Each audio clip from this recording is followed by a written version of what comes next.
Hi sisters, இன்னைக்கு ஒரே மசால் பொடி சைவ அசைவ ரெண்டு குழம்புக்கு நம்ம யூஸ் பண்ணிக்கலாம். அவ்வளோ நல்ல ருசியான மசால் பொடி எப்படி தயாரிக்கலாம் வாங்க.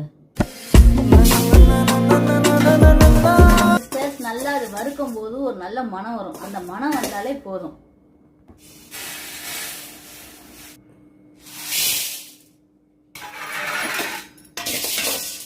மிளகு ரொம்ப நேரம் வறுக்கக்கூடாது, கருகிடும். லேசாக வறுத்தா போதும்.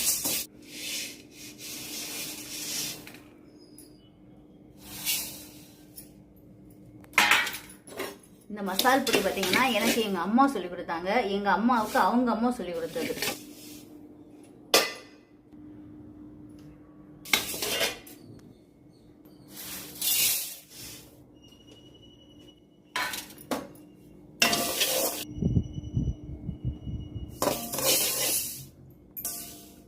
வெந்தயம் கொஞ்சம் சும்மா லேசா போட்டா போதும்.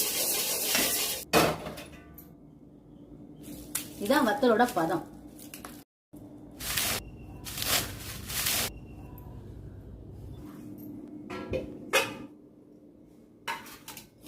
இது நம்ம உடனே வறுக்க முடியாது, காய வைக்கணும். இது கொஞ்சம் மழை காலமா இருந்ததுனால நீ வத்தல் நான் 3 நாள் போட்டு வத்தல் எடுத்திருக்கேன். நான் இந்த மற்ற பொருட்கள் எல்லாத்தையும் ஒரு நாள் நல்ல வெயிலில் வச்சு எடுத்தாலே நல்லா காஞ்சிடும்.